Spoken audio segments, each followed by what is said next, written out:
Welcome. We're back here with the ELEET Review Podcast. Today we are giving you guys a review of Harry Potter and the Chamber of Secrets, second edition of our Harry Potter series. Before we get started, make sure to like and subscribe, and also check out our other series. We're going through the Loki show. We got an episode 1 review and feature theory breakdown. Yes. We got A Quiet Place 2. We're just doing Lord of the Rings as well, going through Harry Potter movies. So yeah, make sure you check out our playlist. We got tons of playlists there. Got a bunch of Marvel, Star Wars ones too. Make sure to check those out. And we're going to go and just review this movie the way we always do. Let's go ahead and dive into it. So, let's go to the characters. Let's go 1 to 10. What do you give them? Okay, I gave the characters a 7. I think the main kids are about as good as they were in the first one. Mm-hmm. Like, their acting still isn't, like, the best yet. I think that's definitely solved by, like, the third movie. It is, yeah. But, I think some of the add-ons, like, the guy who's trying to be, like, or he's, like, really famous, but he's really just, like, a fraud. Yeah. I think he's kind of funny, but, like... kind of annoying. He's kind of annoying. I don't dig him too much. I don't like him that much either. Hagrid's also not in this one a lot, and I don't really like his role in the story as much as the last one. Yeah, I feel like there's one more person that I was going to talk about, but I completely forgot. Malfoy. I actually do like Malfoy in this. I always like Malfoy. Yeah, he's always good. His dad? Is that who you're going to talk about? His dad Dobby? is Dobby. Yeah, I like Dobby. Dobby's great, and I hate what they do later in the series, but you know. It's okay. Yeah, you can talk. Yeah, for me, the characters, I gave a 7.5 out of 10. Nice. Because they're doing quite a bit of a better job than the first one, and they've grown up, honestly, quite a bit by this one. That's true. Like, it's kind of a big difference. I just feel like tiny kids in the first, but they're kind of like preteens here, you know? And it's fun to see them do a lot better with their acting, especially like Hermione's a lot less dramatic and weird. That's Harry's true. doing quite a bit of a better job, but he's still a little bad sometimes. But it's fun. And yeah, I mostly like all the characters. I like Dobby a lot in this movie. He's really fun to me. I agree. And they do a very good job of, like, in the books too, he's just like the exact same, like so accurate. And then I agree, like that Professor Lockhart's just so annoying. He is. He always bugs me. Even in the books, he pisses me off. Like, he's just such an annoying character. And that's not always a bad thing, but I don't think he's that great because he's just kind of this famous guy. He just wants to be fake. I don't know. And then what they do with him at the end of the story is a little lame too, like how he's trying to wipe their memory and the wand backfires on him, and he's just gone. Like, I don't know. That is just lame. And then yeah. Everybody else is pretty good though. I like the characters mostly, but they're not my favorite. Yeah, how do you feel about the Voldemort as like a teenager? It's a little weird. Yeah, I don't dig it too much for some reason. Yeah, that's both in the book and the movie. It's I find him a little bit cringe too. For some reason. I don't know. It's a really weird plot thing to do, to have Voldemort show up as like it's kind of like a hologram of himself as a younger person. It's a little too confusing too how his whole operation goes, but we'll get into the plot. But yeah, I'm not a huge fan of him either. Let's get to the dialogue. Scale 1 to 10. I gave the dialogue a 7. Mm-hmm. I don't think it's like anything too amazing. Yeah. And I feel like sometimes the way they explain things is a little bit weird. Mm-hmm. I honestly don't have like too much to say about the dialogue. It's fun. Yeah. They are doing a little bit better than in the first one. Yeah. But yeah, nothing too amazing. Nice. Well, I gave the dialogue an 8 because I mostly like all of it. It's not the best that there is in Harry Potter, but yeah, it gets the job done. Especially Dobby. I like everything he says. The way he says it. It's just perfect. And then yeah, I think there's good dialogue between Harry and the friends. I also really enjoy the dialogue when they're trying to be like Crabbe and Goyle. Oh yeah, and talking about Malfoy. That's such a funny dialogue and scene. It is. With Malfoy and them and having to act like they're them. And I like some of Dumbledore's lines too to Harry. I feel like at the end of every movie, Dumbledore always gives a pretty good line to Harry. He does, in the books and the movies. I'm glad they keep that because it's always a good message. Yeah. So yeah, give it an 8. Let's go to the visuals. What do you think visually of this movie? I'm gonna go for an 8, and I think these visuals are a little bit better than the first. Okay. I think that the CGI is improved by a bit. Like the spider and stuff, I'm like, dang, this doesn't look that bad. It looks pretty good. Yeah. The snake, that looks good. I love the visuals of Hogwarts too. I always love that. especially in these earlier movies. I think that Hogwarts just looks great. Yeah, it does. The tree. Oh yeah. Tree's great. Yeah. All the car and train stuff at the beginning. All looks really good. I like the visuals for the most part. Nice. Right, yeah. I went pretty low on the visuals. I gave it like a 6. Really? But dang. It's not too bad, but I just enjoy kind of the look of all the other movies more than this one. I don't know, this one's got kind of like a green tint. It's kind of, I don't know. I'm not impressed visually by it too much. I like some things in it, like the blood on the wall is cool, Snake's cool, but I don't know. It's not my favorite things to see visually more than some of the other things. Like I enjoy seeing kind of like the troll more in the first and things like that, or I enjoy Dementors more. I enjoy a lot of the other visuals in the movies more than this one, but it's not bad. But I don't think it's as much of a magical feel than the other ones. Nice. So I gave it a 6. But what about the action? What do you give the action? I went kind of high on the action. I went with an 8 because I like the action quite a bit.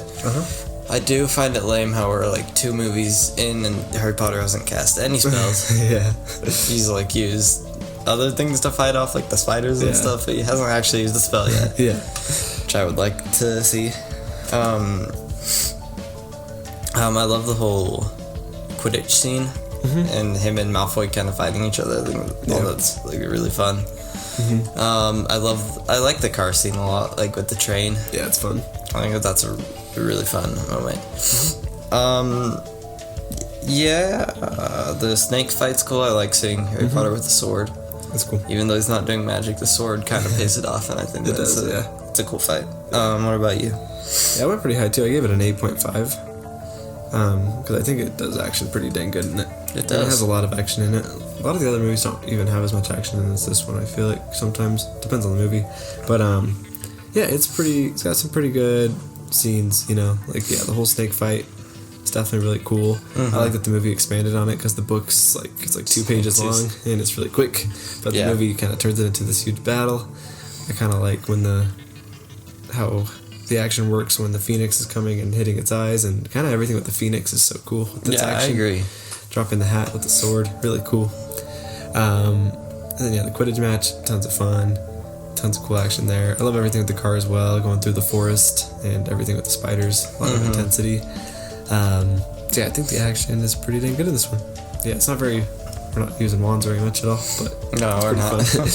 And let's get to the final one, the plot. What do you give the plot? I gave the plot a 6. I think that this is definitely maybe the weakest of the entire franchise. It really is. I think that it's mostly due to pacing and stuff. They try and complicate things a lot when this story could really have been a 2-hour movie. Yeah. All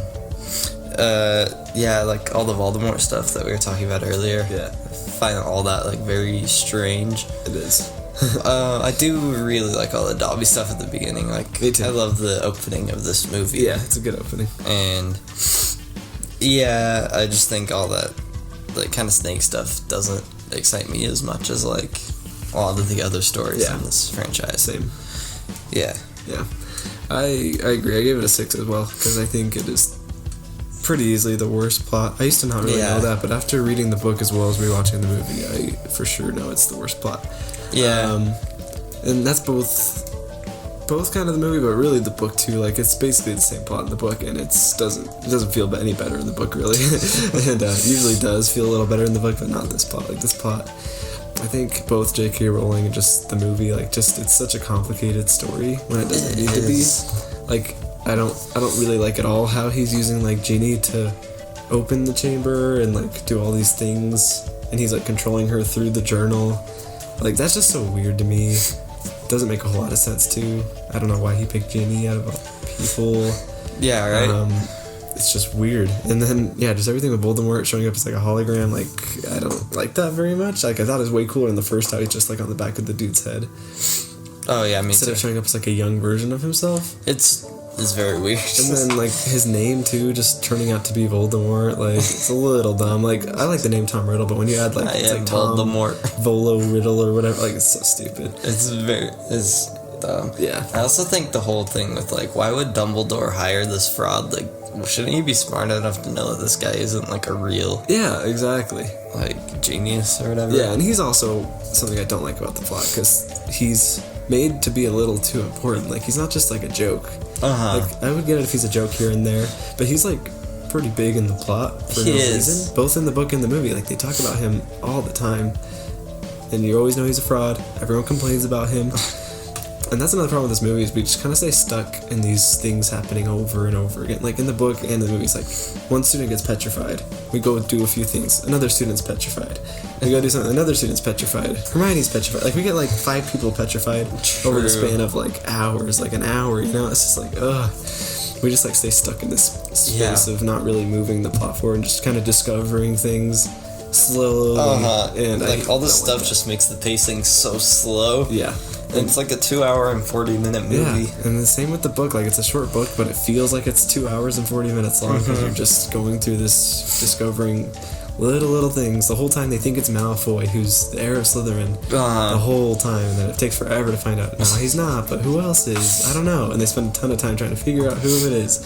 Finally, Harry's like, okay, yeah, you know, let's use this diary or whatever. Like, I don't know. Yeah. Just lame. Like, it's whatever. Did you like Malfoy's or Harry freeing Dobby? Yeah, at the end.